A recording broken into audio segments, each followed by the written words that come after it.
Good morning guys. Yan ang ating mga alagang sisiw. So yun, pupunta tayo sa ating mga 3 months old na chicken. So yan, kita tayo. Yan, good morning. Yan ang ating tanawin. Yan, ayun yung aking kulungan.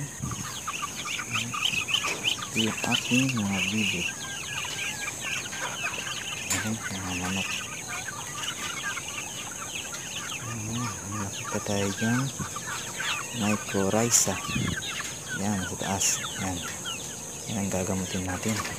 So tayo sa ating mga sobrang manok. Yan ating mga maliit na manok. So yan, gamutin na natin tong mycorrhiza sa mata. Magkayong mata niyan guys, nangangati na guys.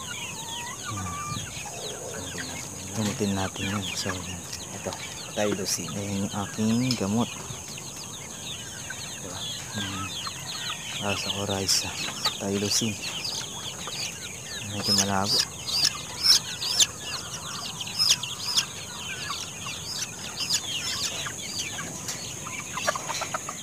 Yan, kukunin natin. Ayan o, maga ang mata niya. Maga. Inumin natin yan.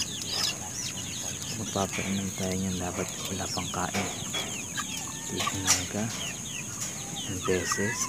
So kada umaga papainumin natin siya ng Tylosin para mamatay yan. Makulit pa isang manok dyan. Kuhan natin. Medyo hirap pa ako magpasubo dyan, nahulit pa nga. Yan, tayo natin ulit. Yan, makukulit yung iba, mga marites. Yan,